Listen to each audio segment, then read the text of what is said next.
Hello everyone and welcome to lesson 24.1A. I've entitled this video Landforms of Australia and New Zealand. This video is going to cover pages 732 to 733. Let's take a look at our map. Here we have Australia and here we have New Zealand. This is probably going to be one of the easiest maps you've had this year, if not the easiest map quiz or when you get on the test. The land of Australia and New Zealand. Australia is nicknamed the land down under because it is located south of or under the equator. On a map, Australia looks like a large island because it is not attached to any other land masses. Australia, however, is a continent. It is the world's smallest continent, but it is the world's sixth largest country. New Zealand is made up of two islands with a variety of landscapes, ecosystems, and climate zones. Australia and New Zealand also have some of the world's most unusual plants and animals. Question number one, label Australia, and number two, label New Zealand. Hopefully you've already done that. Question 3, why is Australia nicknamed the land down under? Because it is located south of or under the equator. If you take a look at a map of the world, what you can see is it's the only continent that is inhabited. Antarctica, of course, is not, other than some scientists. It's the only one that's fully under the equator. Yes, a lot of South America is. Yes, some of Africa is. But Australia, the only one down under the equator.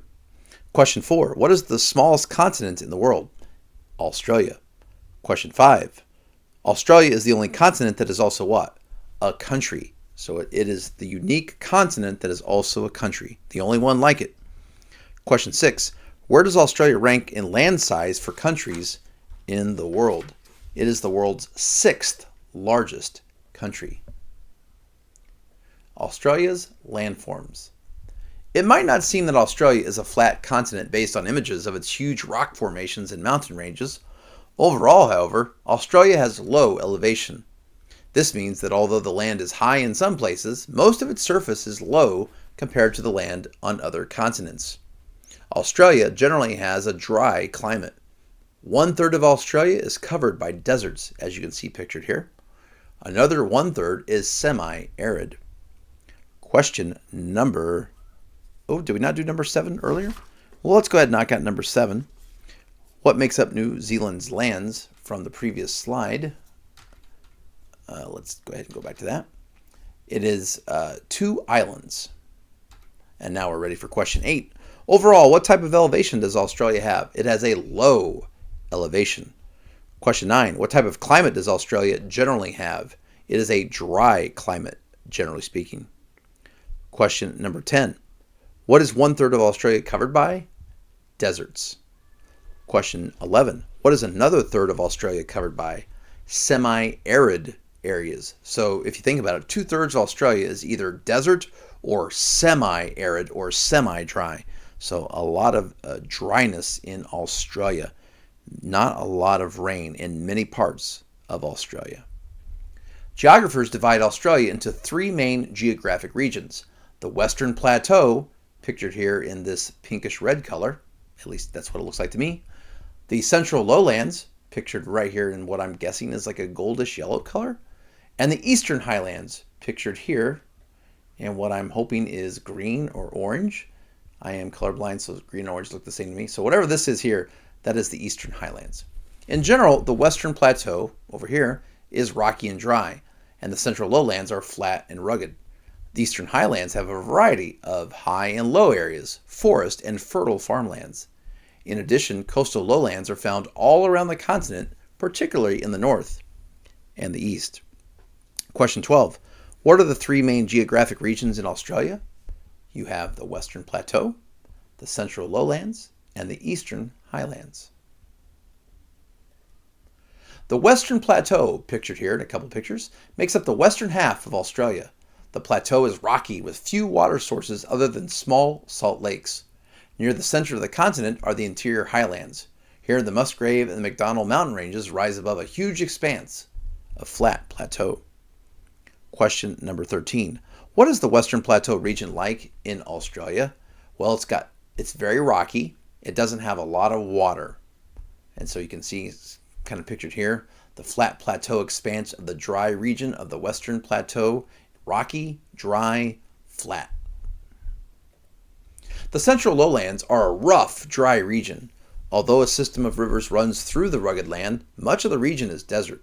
The most rural and isolated parts of the central lowlands are commonly called the outback.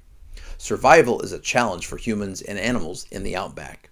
Strong winds cause harsh dust storms across the desert plains. In many parts of the outback, water is difficult to find. To get the water they need, ranchers must dig wells deep in the sun-baked earth. Question number 14. What is the central lowlands region like in Australia? It's very much rugged land, a lot of desert, isolated, sometimes nicknamed the outback, which we'll get to the next question. You have harsh dust storms, just a very difficult place to live. Question 15. What is the outback and what is it like? The outback is the nickname for the central lowlands. Surviving there is tough, not just for humans, but also for animals. You get those strong winds, dust storms, desert conditions, water hard to find.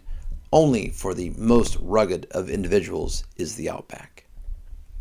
One of Australia's most fascinating landforms is found in the central lowlands. A massive solid stone called a monolith, measuring 1,100 feet tall and 2.2 miles long, stands alone on the desolate plain.